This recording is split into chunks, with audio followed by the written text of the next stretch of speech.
Bienvenue sur le podcast qui vous donne de l'empowerment. Si vous êtes ici, ce n'est absolument pas par hasard. Je suis Laurita et ma mission est de vous guider vers une vie plus consciente, plus alignée et plus harmonieuse. Je vous diffuse chaque jour de l'inspiration et partage mes réflexions pour vous permettre d'incarner la personne que vous méritez d'être. Si ce podcast vous plaît, je vous invite à le partager, à le noter avec la note qui vous semble la plus juste et à vous abonner pour ne rien louper. Bonjour à tous. Arrêtez d'être needy. Needy, qu'est-ce que ça veut dire ? Ça vient de l'anglais, ça veut dire avoir besoin de ou courir après. Si, on est tous needy, ne dites pas le contraire. Vous avez forcément déjà attendu une réponse d'un recruteur ou d'une école ou une réponse de l'être aimé. Bon, alors vous êtes needy. Je vous ai fait un premier épisode sur le fait de devenir attirant, dans lequel j'introduisais la notion d'être needy. C'est vraiment courir après les gens, s'accrocher aux choses, aux gens et aux situations. C'est pas idéal et on va voir aujourd'hui pourquoi. Toujours dans cette optique de vous pimper cet été, je vous propose aujourd'hui de shifter votre mental et votre mindset vers quelque chose de plus sain et de plus attirant, évidemment. Exemple, vous êtes employé dans un job dans lequel vous n'évoluez pas, mais votre patron vous promet monts et merveilles. Bon, il est très difficile de quitter une situation confortablement inconfortable, et quand on est bloqué dans cette situation, on se retrouve dans l'attente. Et c'est cette attente, qu'on connaît tous, qui nous rend complètement needy. J'attends qu'il ou elle change, j'attends la prochaine opportunité, j'attends la fin de l'été parce que c'est pas le moment, j'attends d'avoir assez d'argent pour, j'attends d'avoir tel âge, j'attends lundi. Et l'attente, mesdames et messieurs, nous rend needy.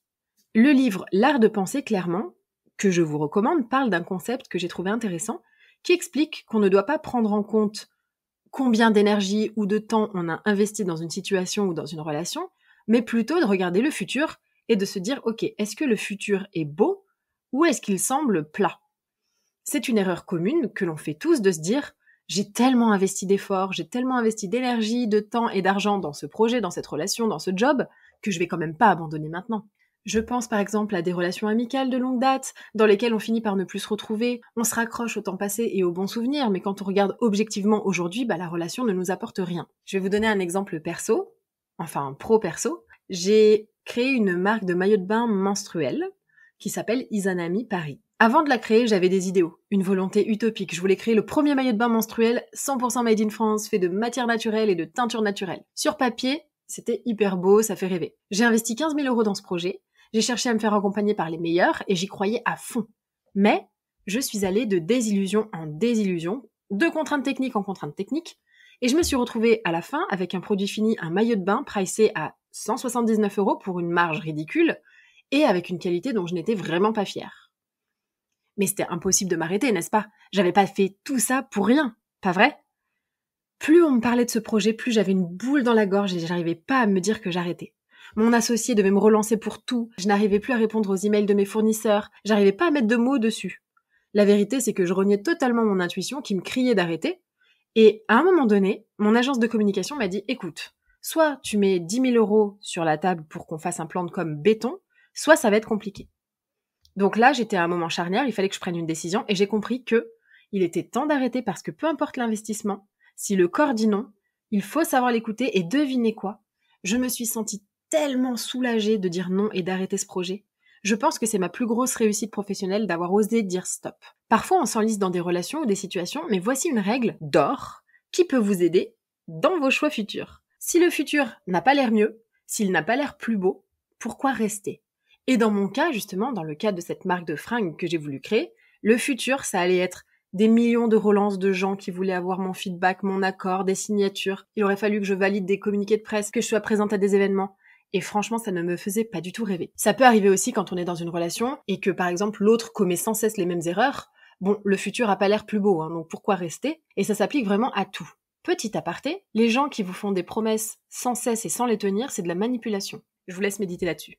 Ensuite, croyance que je pense qu'il faut absolument démonter, c'est que vous n'êtes pas une personne gentille, vous êtes un people pleaser. Et c'est une grosse différence. People pleaser, pour ceux qui parlent pas anglais, les gens qui font plaisir à tout le monde. Si vous ne vous montrez pas du self-respect, les autres ne vous en montreront pas non plus. C'est fou le nombre de gens que j'entends dire « Non mais je suis trop gentil ». Mais non, tu n'es pas trop gentil. On ne peut pas être trop gentil, je vous ai fait un épisode là-dessus d'ailleurs. Tu as simplement terriblement peur du jugement et du regard des autres. Quand on fait quelque chose qu'on a soi-disant pas envie de faire, ou qu'on estime qu'on le fait mais qu'on est trop gentil, c'est simplement parce qu'on a peur que l'autre change l'image qu'il a de nous, qu'il soit déçu ou qu'il ait une opinion différente de nous, est moins flatteuse. Donc, on ne fait pas ça pour lui, mais on fait ça pour nous. On ne peut pas être trop gentil. On peut être sympa et tomber sur quelqu'un en face qui n'en a pas pris la mesure et qui peut-être nous fait un coup de Trafalgar. Et par exemple, quand justement on rend service à quelqu'un parce qu'on a compris qu'en donnant l'univers nous rend, et que la personne en face nous fait un coup de Trafalgar, est-ce qu'on a été trop gentil ? Non, on l'a fait avec le cœur parce que c'est notre nature de donner et d'être dans une vibration haute. On se juge souvent comme trop gentil quand la personne en face n'en prend pas la mesure, mais il faut arrêter de baser des affirmations et des images qu'on a de nous-mêmes sur des réponses des autres. Donc, conseil pour vous, agissez selon vos principes et pas par rapport à la réponse d'en face. La vie répondra positivement. Par exemple, si Jacqueline ne vous offre pas de cadeau pour votre anniversaire et que vous allez au sien, allez-y avec un cadeau, parce que la vengeance n'est pas une option dans ma team, by the way. Autre règle, si les paroles ne sont pas en adéquation avec les actions, on s'en va. Bye bye. C'est hyper simple de parler, mais alors par contre d'agir, c'est beaucoup plus difficile. Ça, c'est une super règle. Les gens qui vous font des promesses à tout va, mais qui ne les tiennent pas, je pense qu'au bout de 2 fois, on peut s'en aller. Il y a un proverbe en anglais qui dit « Si jamais tu me trompes une fois, c'est de ta faute. Si jamais tu me trompes 2 fois, c'est de ma faute. » Parfois, les gens se mentent à eux-mêmes. Ils ont tellement envie de changer, mais ils n'y arrivent pas. Et on a tendance à beaucoup attendre de changement des autres. Je sais pas pourquoi l'humain a cette caractéristique de demander aux autres de faire des efforts, de changer de comportement. On adore faire ça. Mais sinon, on pourrait aussi accepter les gens comme ils sont, en s'assurant de mettre des limites où elles doivent être. En plus, le fait de sans cesse demander à son compagnon, à ses amis, à sa famille de changer ou de faire des efforts, vu qu'ils nous aiment a priori un minimum, ils vont essayer, mais changer pour quelqu'un, on sait tous que ça ne marche pas, donc finalement, c'est peine perdue, ils vont échouer, on va en tirer la conclusion qu'ils nous ont menti, alors qu'en fait, ils nous ont pas forcément menti, ils ont juste pas réussi, et ça crée des relations malsaines. Après, si quelqu'un fait une erreur, et que vous avez assez de bonté et d'amour en vous pour pardonner, dans ce cas, la personne doit vous montrer. On valorise les gens qui agissent. C'est vraiment une règle qui peut tout changer à l'avenir, de comprendre que bien dire fait rire, bien faire fait taire. Une personne qui vous dit qu'elle vous aime, mais qui vous hurle dessus à la moindre occasion, au moindre désaccord, qui vous fait la tête, qui vous demande l'impossible, qui vous rabaisse ou vous envoie des pics, bye bye, c'est pas ça l'amour. On n'a pas de temps à perdre avec Jacqueline et Jean-Michel qui promettent parole, parole, parole et qui n'agissent pas. Autre conseil pour arrêter d'être needy, rappelez-vous que ce qu'on peut avoir facilement n'aura jamais beaucoup de valeur. J'aimais pas trop ce conseil avant, mais finalement c'est pas si faux. Ça rejoint un peu mon conseil sur le fait d'être une Lamborghini, c'est-à-dire de ne pas être toujours accessible. Ne dites pas oui tout le temps, parce qu'en fait, quelque chose qui est sans arrêt accessible perd de sa valeur. Je prends l'exemple d'une conversation que j'ai eue avec une amie récemment qui me disait qu'elle ne voulait pas quitter son entreprise, même si on lui proposait mieux ailleurs, parce qu'elle ne voulait pas les laisser dans la mouise. D'une part, personne n'est irremplaçable, et ensuite, être loyal à une entreprise, à mon avis, c'est une hérésie dans ce monde. À part si c'est votre entreprise, évidemment, mais pour n'importe quelle entreprise, vous n'êtes qu'un pion. Ça fait mal à l'ego, mais personne n'est irremplaçable en business. Et donc, la loyauté, je trouve qu'elle n'a pas vraiment sa place. L'intégrité, l'engagement, le professionnalisme, oui, mais vous n'avez pas à être loyal à une entreprise. Vous devez être loyal à vos convictions, vos valeurs et vos envies, et à ce qu'elles vous apportent. Mais l'entreprise, comme l'humain, ne doit pas vous croire acquis. Être loyal, parfois, dans certaines situations, c'est bien, mais à outrance, il faut faire attention de ne pas devenir aveugle. Parfois, quand on est un peu trop loyal, on ne voit pas que l'autre essaie de nous duper. Commencez à valoriser plutôt ce que vous voulez et ce que vous méritez. Par exemple, dans le cas de mon amie, elle méritait le poste qu'on lui proposait dans une autre entreprise, elle le voulait aussi. Et il est temps de commencer à valoriser ce qu'on veut. Et à se faire passer en priorité. On verra dans l'épisode sur les valeurs que le secret d'une vie alignée, c'est de vivre selon ses valeurs, pas pour faire plaisir aux autres, mais simplement pour se faire plaisir à soi-même. Parce que quand on ne fait pas les choses pour soi, on se sent mal. Ça me fait penser... Un jour, j'ai passé des entretiens pour une entreprise somme toute très bien. J'ai été embauchée. J'avais commencé depuis 2 semaines quand j'ai eu une réponse positive d'une autre entreprise que je courtisais depuis longtemps, qui me payait mieux et qui me proposait beaucoup plus d'avantages. Évidemment, vous vous en doutez, j'ai accepté, because why not? Et quand j'ai annoncé à mon manager du moment que je partais, il m'a dit « Tu peux pas me faire ça, c'est hyper pas professionnel. » Je vous explique les amis, le concept d'une période d'essai, c'est d'essayer. J'avais 6 mois de période d'essai, j'ai mis 2 semaines. Au bout de 2 semaines, j'ai eu une autre opportunité, je suis partie. Cette réaction d'ailleurs de l'employeur en question m'a complètement confirmé que j'avais bien fait de partir. Une personne qui vous dit « tu peux pas me faire ça », en fait je ne te fais rien, je me fais du bien à moi. Bref, tout ça pour vous dire que vous ne devez rien à personne. Je fais un petit aparté pour les personnes qui seraient célibataires aujourd'hui. Plus on est needy, moins ça donne envie. Limite, les gens vont se dire « non mais qu'est-ce qui cloche chez lui ou qu'est-ce qui cloche chez elle, il y a un loup ». Et quand on est dans cette énergie de pénurie, généralement, on va se projeter direct. On va se dire, c'est bon, c'est lui ou c'est elle, c'est l'homme de ma vie, c'est la femme de ma vie, c'est la mère de mes enfants. Et on va généralement fermer les options à d'autres personnes parce qu'on va vouloir s'impliquer à fond. Et franchement, je vous le dis, ça fait fuir. Les gens qui s'emballent trop vite, On se dit, oula, il y a un manque, il y a un truc à combler. Donc c'est repoussant, j'ai pas du tout envie d'être un pansement. Va à la pharmacie, mets ta bétadine et ton sparadrap et reviens vers moi quand t'es guéri et quand t'as plus besoin de médecin. Ensuite, un mindset, alors ça c'est propre à vous, vous êtes pas obligé de le partager avec les autres, mais gardez cet état d'esprit de les gens doivent vous prouver qu'ils ont de la chance de vous avoir. Oui, les gens ont de la chance de vous avoir dans leur vie, dans leur famille, dans leur entourage, dans leur entreprise. C'est un privilège, c'est une chance de vous avoir. Et j'ai envie de vous dire, ça se paye, entre guillemets. Je parle pas d'argent, hein. Calmons-nous. Et rappelez-vous surtout que vous n'avez jamais qu'une seule option. C'est ça le souci quand on est très needy. On devient needy quand on croit qu'on n'a pas d'autre choix ou qu'on n'a pas d'autres options. Mais en fait, on a toujours le choix. On peut toujours rencontrer des gens, on peut toujours changer d'entreprise, on peut toujours ne plus voir cet ami quitter ce mari, etc. On a toujours le choix. On est 8 milliards sur Terre, et vous pensez que cette personne est votre seule option ? Non. Vous pensez que cette entreprise est votre seule option ? Mais please, non.